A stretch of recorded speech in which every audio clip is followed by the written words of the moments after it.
Hayetse, l'histoire. On a vu dans le Shiur la Messirut Nefesh, le don de soi qu'a fait Rachel. Alors, comme on a dit en conclusion, chacun de nous peut puiser dans ce don de soi. Et pour ça, on va l'illustrer par une histoire extraordinaire qui s'est passée pendant la guerre, ou plutôt un petit peu avant la guerre.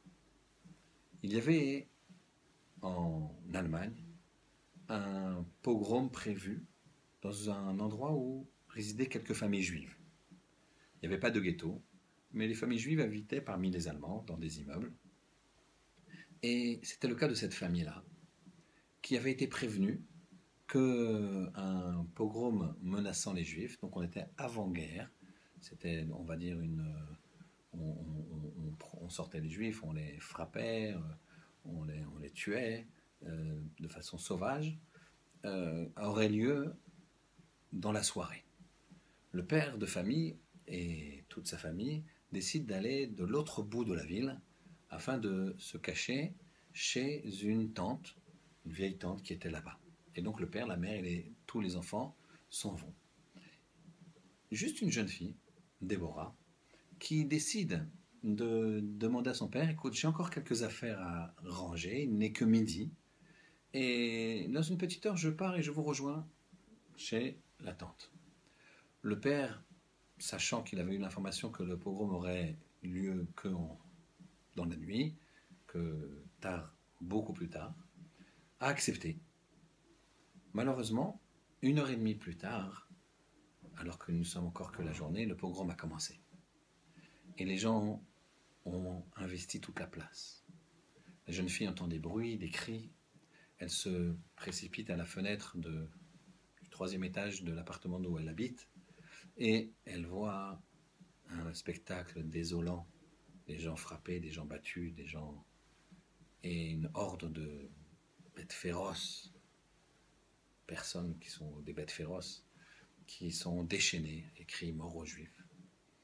Alors, elle est prise d'une grande frayeur, mais se concentre, se dit, je vais essayer d'échapper. Comment échapper? Elle se dit, voilà, si je sors comme ça avec mes cheveux tirés, mon chemisier noué jusqu'au dernier bouton, on va tout de suite voir que je suis une jeune fille juive, pratiquante. Alors, elle décide de défaire ses cheveux, d'ouvrir un petit peu son chemisier et d'avoir l'air d'une Allemande. Elle est blonde aux yeux bleus, elle peut passer pour une Allemande. Et voilà qu'elle prend son courage à deux mains. Elle se dit, je dois absolument sortir. Ils savent qu'ils vont vite voir que c'est un appartement de juifs et tout saccagé. S'ils me trouvent, ça va être terrible. Alors elle descend l'escalier. Maintenant, dans l'escalier, elle réfléchit. Et elle se dit, depuis que je suis petite, ma maman me dit, et je respecte, et je le fais, et je suis persuadé pour Hachem, qu'une jeune fille, une jeune femme, doit être tsniout en tout moment, quels que soient les événements. C'est vrai que là, il s'agit de sauver ma vie, mais je ne veux pas.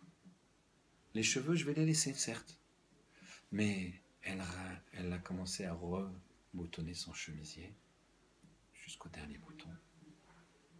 Elle a dit, et si ça ne fonctionne pas, ça ne fonctionne pas, mais je serai tsniout jusqu'au bout.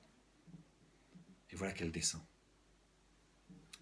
Elle garde son sang-froid, marche doucement, essaye de ne pas être sensibilisée par les événements terribles qui se passent autour d'elle, et petit à petit elle s'éloigne de cette meute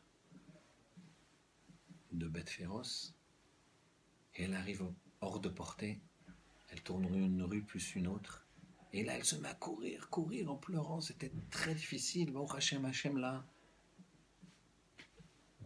sauvegardée. Elle arrive au bout de la ville, et elle frappe à la porte de sa tante. Sa mère est là, ouvre la porte, les yeux rougis. Tout le monde pleurait, tout le monde faisait Tehillim.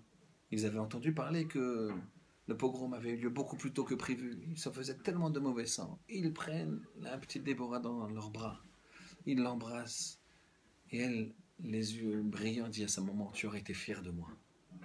Et elle lui explique comment dans l'escalier, elle a pris sur elle de remonter son bouton et de ne pas avoir le moindre problème de tsniout, même si c'était au péril de sa vie. Et sa mère, à ce moment-là, éclate de sanglots de bonheur et lui dit, ma fille, si tu avais pas remonté ton bouton, les nazis, Marchemam, auraient vu ton Magen David que tu as accroché au cou. Le fait que tu as oublié ça, si tu avais laissé, tu signais que tu étais juive et c'était fini de toi. Ta tsniout t'a protégé. Voilà, Rabotai, comment une jeune fille de 12 ans peut arriver à faire Messirut Nefesh pour Akadosh Baruch Hu, pour se rapprocher de lui. Shabbat Shalom.